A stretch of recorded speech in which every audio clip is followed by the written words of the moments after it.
Welcome to JonGetsGames. Today, I'd like to do a bit of a variety vlog where I discuss a whole bunch of different stuff that's kind of on my mind, including where the channel is, where it's going, as well as some exciting and disappointing games, and just a whole bunch of stuff. So feel free to skip ahead to a section that you like, and I'm just going to jump right into the top. And the first thing is just me acknowledging that I've not been getting out as many videos as I'd like. Usually I want to get about one out a week, and it's been more like every 2 to 3 weeks the last month or two, and that's because my real life job, the one that actually pays me, is event lighting and power distribution. So I am a manager at a company that lights up weddings and parties and all that kind of stuff, and there are a lot of those in the late spring. A lot of people like to get married in May, and this year has been no exception. So my spare time has been somewhat smaller than normal. Well, than normal throughout the whole year. Every May is kind of like this, and I just want to let you guys know that I'm trying to get videos out as much as I can, but it's been a little slow because I just haven't had the free time. Fortunately, the channel's been doing really well despite the fact that I haven't been putting as many videos out as I'd like. We're up to 945 subscribers, which is really cool. That means we're going to hit 1,000 subscribers relatively soon, and I know these numbers don't mean that much in the grand scheme of things, but it's always fun to metricize and really see how things are going and how much engagement I have with you guys as the viewers.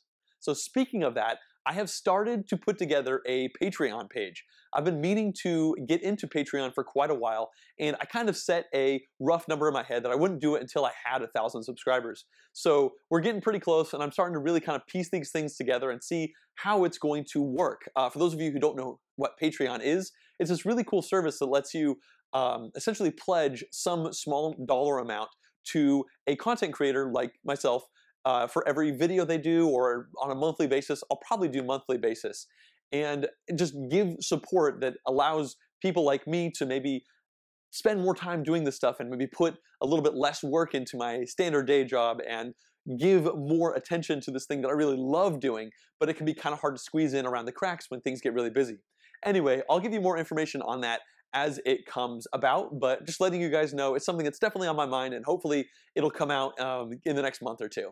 Another behind-the-scenes thing that I've been working on for a few months now is I've been trying to update and get a new logo for the channel. The one I have right now, I kind of slapped together really quickly in Photoshop when I very first made this channel. I only had about one video done, and I haven't changed it since. I am obviously not a graphics designer. It works, but it's not amazing. So I've actually hired a professional graphics designer, and we've been working on some iterations trying to figure out a new, fresh, cool logo that I can use kind of going forward as an official one instead of this kind of janky one that I started off with so long ago. So hopefully in the next month or two, I'll actually get that finalized. It's been a lot harder than I expected to rebrand and create a new logo for something like this channel. You know, I love this channel and I love doing this kind of stuff, and so thinking about doing something that'll last for years in the future, it's a bit stressful, but I'm sure I'll figure it out, and you'll probably see that hopefully in the next month or two. Yet another thing that's been on my plate the last month and a half or so was I did a freelance videography project for Victory Point Cafe, which is a brand new board gaming cafe that's in my local area in Berkeley, California. They reached out to me and wanted to see if I could do this video for them, and we worked together, and I finally finished it last week, and the Kickstarter is live, and I gotta tell you, the two guys who are running this thing are totally amazing. Not only did I get to do a freelance project and make a video that was a little bit outside my comfort zone from what I normally do for my channel, I think I got to make two really cool friends. I'm looking forward to playing games with these guys a lot more. I recommend you guys take a look at their Kickstarter, whether or not you are local. I mean, if you're local, for sure, take a look. They got all sorts of cool stuff like discounts on passes, and I'm looking forward to playing games at this place. And if you're not local, well, check it out anyway. They got a nice little Kickstarter page going on there, and maybe at some point you'll find yourself in the San Francisco Bay Area and you could check out what's probably going to be a very cool board gaming cafe. So I just want to give these guys a shout out. And the last big board gaming thing that's happened to me recently was last weekend I got to go to Kublacon, which is a 4-day board gaming convention that happens in the San Francisco Bay Area. This is my home. I've lived here pretty much all my life, and this is the first year that I've gone, mostly because it's always on Memorial Day weekend. And for my job, there's always a ton of weddings on Memorial Day weekend. But this year, I took the weekend off. I went down there for 3 days, and I had a total blast. Played board games for like 12 to 17 hours each day, slept for 5 hours, went right back at it at 9 a.m. the next day. It was a total blast. A whole bunch of my friends came along. I brought like 20 games, and I got to play most of them, and I got to play other people's games. it was just a really fun time. I highly recommend it if you're in the area. A really great thing about it is you can play games in this huge, airy, sun-illuminated space. It just feels like a big outdoor space that's totally indoors. It was a much nicer experience than just sitting inside of a hotel ballroom all day long, like happens at Board Game Geek Con. Now, Board Game Geek Con has all the freshest, newest, most exciting games, and Kublacon did not necessarily have that. So they all have their pros and cons. I'm definitely going to Board Game Geek Con again this year, but it was fun to have that kind of like 3-day long board game night experience earlier in the year as well, and now I only have to wait, I don't know, 6 or so months before I get to do it again. Now I'd like to talk about a game that's currently getting me really excited, and that is Through the Ages Revised. Now, I don't think they've actually given an official name for the new edition. There have been like 4 or 5 editions in the past, but those have all just been reprints. This one is different. They are actually going to be modifying the cards that come in the game, as well as streamlining rules, adding a little bit, maybe taking a little bit out, just jiggering things around to try and make that game better. And if you've watched the video review that I did for Through the Ages a long time ago, you'll know that it is almost one of the greatest gaming experiences I've ever had in my life. It's almost one of my favorite games ever. But there are a couple big things that happen, especially late game, that just nuke the game for me and really just sour the whole gaming experience, and that's a really big bummer. So the idea that I could have that amazing, amazing game experience, and then maybe they've actually kind of tweaked and fixed those issues that I have with it, could turn this into my all-time favorite game ever. And I can't imagine anything that would make me more excited about it than that. They haven't put out much information about it yet. Hypothetically, it's coming out much later this year. I am definitely going to be getting this one. In fact, they're also going to be timing it for a release of a iOS version of the game, so I can actually play it on iPad and maybe iPhone. I don't actually know about that yet. So just all of these things have me really excited that they're looking into it. I explained in the review that there's a way to play Through the Ages online for extended periods of time, and thousands and thousands and thousands of people have played it, and like hundreds of thousands of games logged, and they're actually looking at the data from that humongous data set to see realistically what cards might actually be overpowered and what cards might be underpowered, and they have just this awesome data set collection to really hammer down and try to streamline and just fix the issues that the game has. And that also excites me, just the fact that they have all this data to work on. It's not just subjective, like what feels overpowered versus what isn't. They can look at win percentages and say, how often does Napoleon end a game? And I wouldn't be surprised if that's somewhat often, and he definitely makes the gaming experience much lower for me, and hopefully that's something that they're addressing. It would not surprise me. So anyway, I know I haven't given much actual information about it. That's because there isn't much out there, but I'm just letting you know that there is a revised edition coming out. I am super duper excited about it, and hopefully in the future we'll get some more information, and man, I can't wait to be playing this new version. So now I'd like to talk about a game that's really disappointed me. And the reason I'm kind of doing this section is because, in general, I don't do negative full-on video reviews for my channel because I don't do reviews until I play the game many times, so I can really try to analyze it and see how it works from many different angles. Unfortunately, a lot of games don't get to that kind of threshold in my mind of enough plays to actually get a negative review done. You know, if I dislike a game quite a bit, I might only play it once or twice, and I just don't feel like I know it well enough to do a sprawling 20-minute video review for it. So instead, I'm going to just kind of talk about a disappointing game here for a game that I'm likely to not end up reviewing. And today, that game is Uruk 2. Now, I played Uruk 1 quite a few times, and I enjoyed it, but there were definitely some issues with it that I had, and it looked like on paper that Uruk 2 had fixed these. Now that I think about it, Uruk 2 is kind of like a revised version of Uruk 1, and I was just talking about Through the Ages Revised. Well, I really hope Through the Ages Revised doesn't turn out the way Uruk 2 did, and I'll go into why now.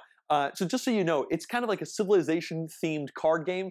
Realistically, it's kind of set collection. In order to play cards down, you have to discard cards of the same color in order to play those cards down in Uruk 2. In Uruk 1, in order to play a card, you had to discard cards of the exact same type. So if you wanted to play a water wheel, you had to discard other water wheels. And there weren't that many water wheels in the whole game.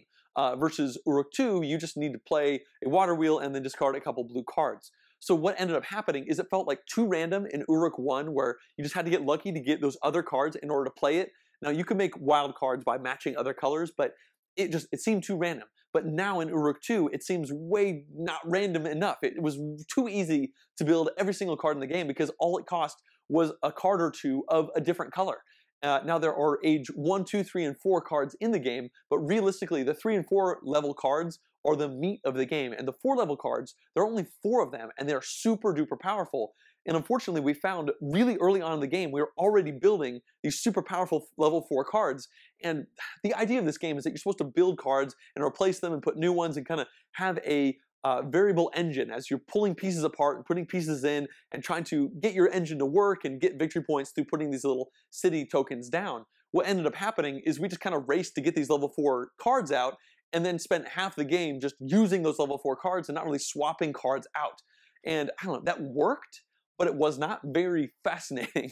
It wasn't very interesting. We also found that the card row got really stagnant, so we were just always drawing randomly from the top of the deck, which was not very interesting. Also, in Uruk 1, disasters are random, and they can hit you at any time, so you always have to be worried about it. Whereas in Uruk 2, you can see it coming from many, many, many turns off, which thematically doesn't really make sense at all, and mechanically it just means that you just plan for it and then you do other things. I don't know. I was really underwhelmed by the experience. I hope to play it again to give it another shot, but what I was hoping for was this really cool tactical civilization themed card game with a little bit of set collection, a little bit of engine building, and getting all these little bits. And what I ended up getting was kind of a watered down version of everything that I just said. And ultimately, I didn't feel like I'd wasted my 45 minutes, but there are many other games I'd like to play. So that is a disappointment for me. And I'm going to end the video by briefly talking about some games that I've recently acquired. The first of these is Penny Press. This was a Kickstarter, a game, and I got it pretty recently. I haven't actually gotten a play of it yet. It looks kind of cool. It's got kind of a area majority mechanic where you're trying to print out newspapers in like the 1920s and get to the stories before every other player. And I don't know, it looks kind of fun. Supposedly plays in about 45 minutes. I'm looking forward to getting a play into that. The next game I got recently is called Deep Sea Adventure. Now this is a tiny game. In fact, it's right up here. You can see this tiny little box here. I had it shipped all the way from Japan right before they sold out, I'm pretty sure. I spent quite a bit of money getting this shipped over. It's a push your luck game where you're trying to dive down below the surface and get treasure and make your way back to the submarine before everybody runs out of air. It's really neat. I've actually played it several times and I filmed a full playthrough of it. I just have not had time to get it completely edited yet. So look out for that one coming soon. Next up is But Wait, There's More. It's right behind my head up here. And this is kind of a departure for me. It's definitely a party game, and I don't normally get party games, but this one just looked too fascinating to pass up. My girlfriend Jess really enjoys party games, and I've been starting to enjoy a game that specifically is built around trying to get you and everybody else around the table to laugh. I actually played it with my family a couple weekends ago, and we had a really good time. It's all about essentially trying to be a Billy Mays type character where you are in an infomercial trying to sell ridiculous wacky things, and you draw random cards and you're trying to figure out how this card ties into this card and trying to sell it to everybody. There's a timer on it. We had a lot of fun playing with it, and I'm looking forward to getting more plays into that one. Next, I recently got Cacao. It's down here. And I mostly bought this game because it had, well, first of all, it's gorgeous.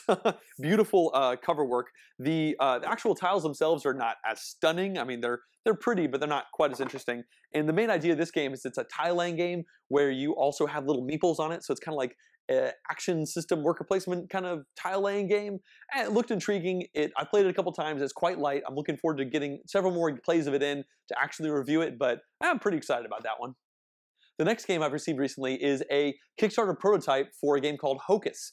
It's kind of neat. You are playing cards into kind of like a communal pool, kind of like Texas Hold'em poker, and then you have little pockets where you have cards that only you have access to, and then once everybody reveals the cards, you see who has the best set, but there are super asymmetric powers that each person gets to modify cards and swap things out. It has kind of a pokery sort of beginning, but you can tell it's wandered very far away from Texas Hold'em as an overall idea, and I'm looking forward to getting a couple more plays of that one in. And the last game I've gotten recently is another Kickstarter prototype. It's called Apotheca, and it's got this stunning artwork on the cards. It's a very quick little game where you are essentially trying to hide potions on a 4x4 board and then reveal them to make a set of 3 of a color before all of your opponents. First person to do that 3 times wins. It seems like it's about a 15-minute game. It's pretty quick. Anyway, that's another one that I've gotten recently. Well, I hope you've enjoyed this variety vlog. Feel free to let me know any questions or comments you have about it. If you think it's a bad idea or I should do more of these or whatever, I'd love to hear back from you guys. And if you'd like to see the reviews that I do, like the really in-depth reviews and full playthroughs and all this kind of stuff, please consider subscribing to my YouTube channel. Thanks for watching.